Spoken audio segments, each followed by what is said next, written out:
Salut à tous et bienvenue sur la chaîne Ultra World pour une nouvelle plongée dans l'histoire d'une légende. Aujourd'hui, on va explorer la vie fascinante, drôle et parfois déchirante de Louis de Funès, l'un des acteurs comiques les plus emblématiques de France. Avec son énergie débordante, ses grimaces inimitables et son génie pour faire rire, il a marqué des générations dans des films cultes comme Le Gendarme de Saint-Tropez, Les Aventures de Rabbi Jacob ou encore La Grande Vadrouille. Mais derrière le rire, il y a une histoire complexe, faite de luttes, de sacrifices et de moments bouleversants. Alors, attachez vos ceintures, prenez un café, et partons ensemble dans ce voyage incroyable. Si vous aimez ce genre de récit, n'oubliez pas de liker, de vous abonner et d'activer la cloche pour ne rien rater. C'est parti.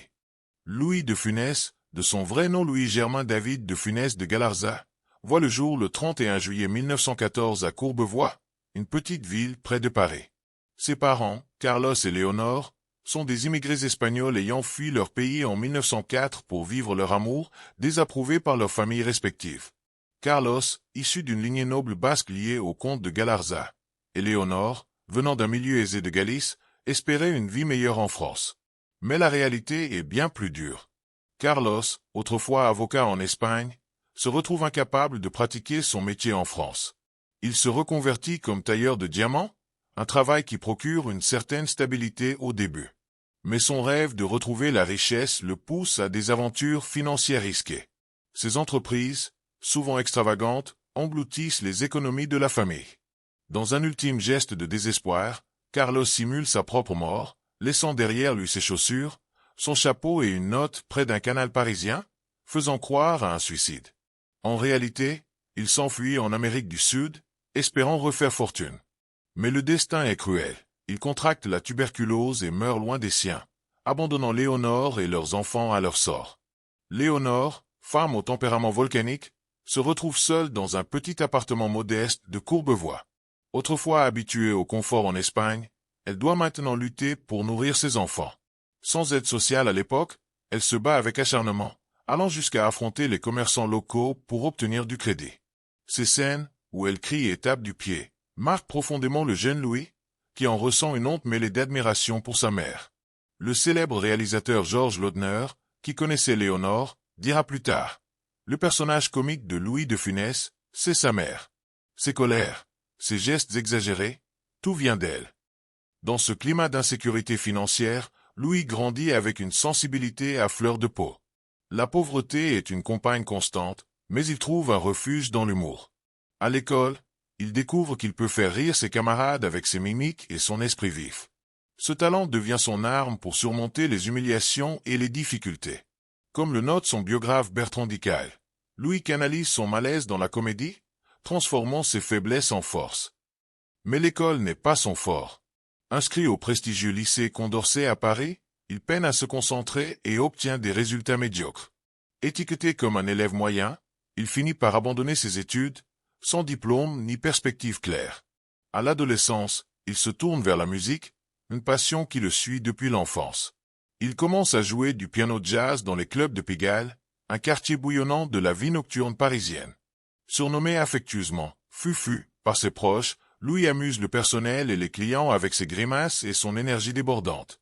Ses premières performances, bien que modestes, posent les bases de son futur style comique. Qu'en pensez-vous? Vous imaginez le petit Louis, déjà en train de faire rire dans les rues de Courbevoie? Dites-nous dans les commentaires si vous connaissiez cette partie de son histoire. Et si vous aimez ce genre de récit, abonnez-vous pour découvrir d'autres légendes du cinéma. Dans les années 1930, Louis enchaîne les petits boulots pour survivre. Vitrier, cireur de chaussures, gratteur de sol. Mais c'est dans la musique qu'il trouve un semblant de stabilité. Pianiste de bar, il joue des heures durant dans des établissements enfumés, souvent pour un maigre salaire ou même une simple tasse de café. Son talent musical, combiné à son humour physique, commence à attirer l'attention. En 1939, la Seconde Guerre mondiale éclate, bouleversant la vie de Louis, alors âgé de 25 ans. À cause de sa petite taille, 1,65 m pour 54 kg, et d'antécédents familiaux de tuberculose, il est déclaré inapte au service actif. Affecté à des tâches non combattantes, comme des travaux de terrassement, il divertit ses camarades soldats en imitant des stars comme Maurice Chevalier. Mais en avril 1940, Une suspicion de tuberculose, qui s'avère être une erreur médicale, le fait réformer.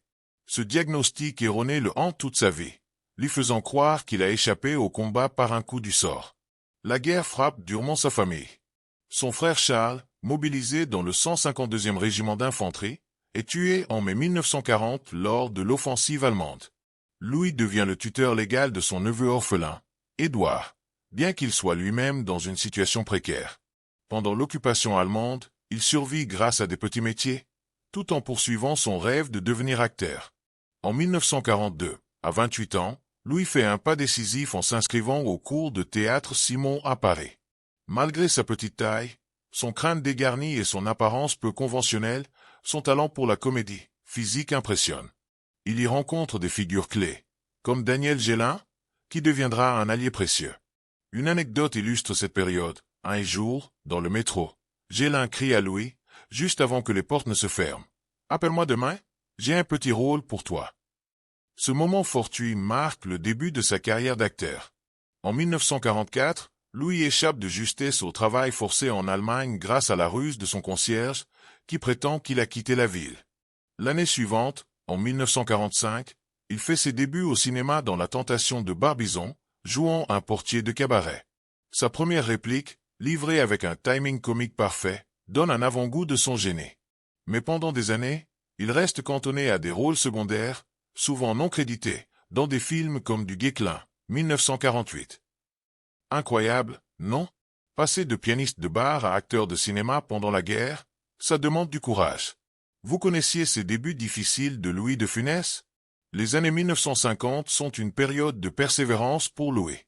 Il enchaîne les petits rôles dans des films de Sacha Guitry, montrant des éclairs de son potentiel comique, mais reste dans l'ombre. En 1952, il rejoint la troupe des Branquignoles, une compagnie théâtrale dirigée par Robert Derry, où il affine son style. Son fils Olivier se souvient. Mon père courait d'un théâtre à l'autre, jonglant entre les répétitions et les concerts. Il ne s'arrêtait jamais. Le tournant arrive en 1956 avec La Traversée de Paris, où Louis incarne Jean Bier, un commerçant lâche mais hilarant, aux côtés de Jean Gabin et Bourvil. Bien que son temps à l'écran soit court, sa performance marque les esprits. En 1957, il décroche son premier rôle principal dans Comme un cheveu sur la soupe, qui lui vaut le Grand Prix du rire. L'année suivante, Ni vu ni connu, où il joue un braconnier rusé, confirme son talent. Le magazine France Dimanche le consacre alors comme l'acteur le plus drôle de France. Mais c'est sur scène que Louis explose véritablement. En 1959, il triomphe dans la pièce Oscar au Théâtre du Palais-Royal. Sa performance, mêlant colère feinte et gesticulation frénétique, conquiert le public parisien. Ce succès théâtral ouvre les portes du cinéma. En 1963, Pouic Pouic marque le début de son personnage signature, un homme irritable, souvent dépassé par des situations absurdes. Dans les années 1960, Louis devient une machine à succès. Sa collaboration avec le réalisateur Jean Giraud donne naissance à deux franchises cultes, Le Gendarme de Saint-Tropez, 1964, et Fantomas, 1964. Dans Le Gendarme, il incarne Ludovic Cruchot, un gendarme maladroit mais attachant, tandis que dans Fantomas, il joue le commissaire Juve, poursuivant un criminel insaisissable. Ces films, mêlant humour burlesque et dialogue percutant, font de lui la star comique numéro 1 en France. En 1966, La Grande Vadrouille, réalisée par Gérard Houry, devient un phénomène. Aux côtés de Bourvil, Louis livre une performance mémorable dans ce film qui attire plus de 17 millions de spectateurs, un record à l'époque. En 1967, il est au sommet. Il achète le château de Clermont, un refuge où il échappe à la frénésie de la célébrité. Son biographe Jean-Jacques Gelot-Blanc note, Louis transformait chaque rôle en or. Sa persévérance a payé, mais à quel prix?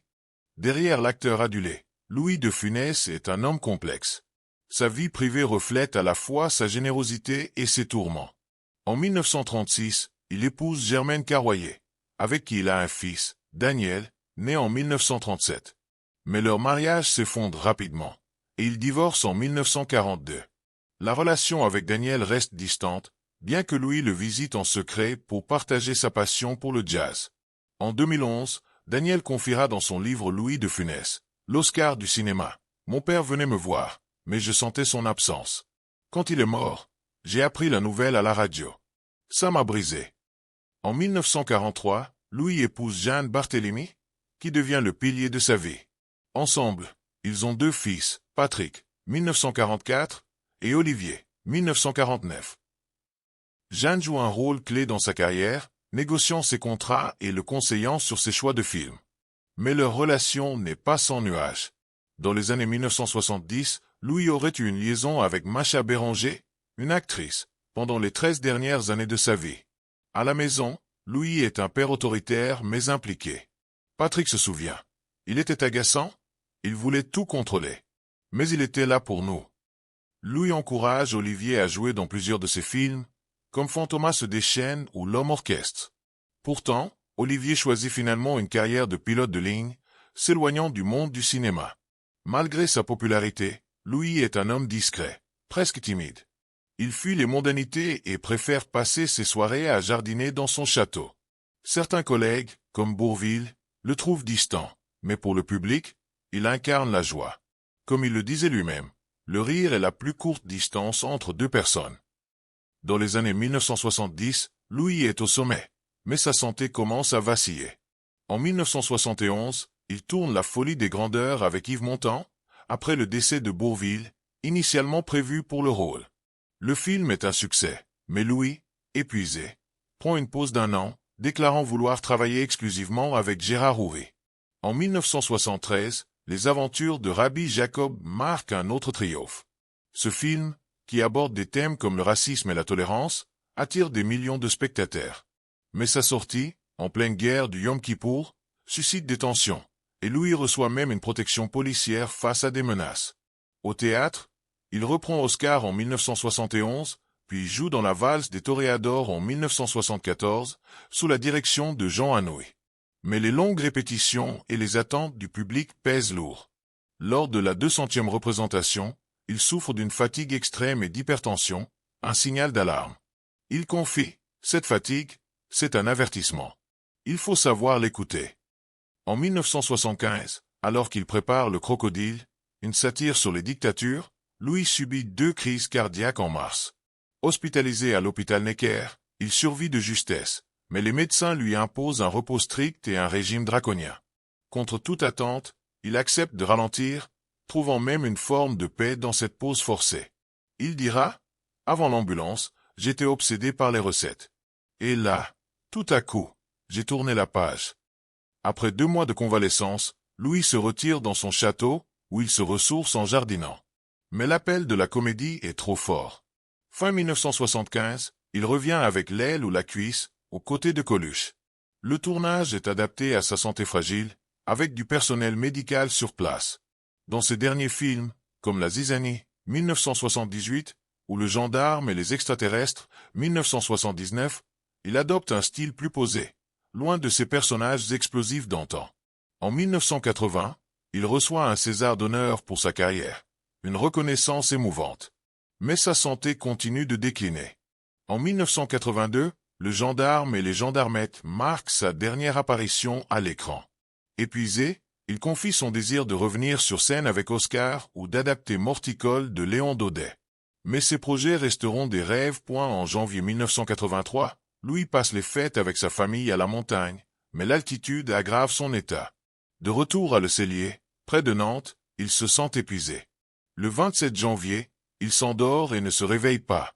Une crise cardiaque foudroyante l'emporte à l'hôpital universitaire de Nantes, à 20h30. Il avait 68 ans. La nouvelle de sa mort choque la France. Les journaux, comme Le Parisien et Presse Océan, consacrent leur une à l'événement. Plus de 3000 personnes assistent à ses funérailles à l'église Saint-Martin du Cellier, malgré le souhait d'une cérémonie intime. Des collègues comme Michel Galabru et Jean Carmet rendent hommage à cet homme qui était comme un frère. Valéry Giscard d'Estaing, Jacques Lagne et même le Parti communiste expriment leur tristesse, soulignant l'universalité de son talent. Louis est inhumé au cimetière du Cellier, face au jardin de son château. Sa veuve, Jeanne, et ses fils, Patrick et Olivier, vivent leur deuil dans la discrétion, protégés par des gendarmes. Galabru, en direct à la télévision, dira « Louis, c'était l'humour qui unissait tout le monde. » L'héritage de Louis de Funès est immense. Ses films, diffusés régulièrement à la télévision, continue de faire rire des générations entières. Des répliques comme « Foutez-moi le camp » ou « On ma biche » sont entrées dans la culture populaire. Son style, mélange d'énergie, de précision et d'humanité, reste inimitable.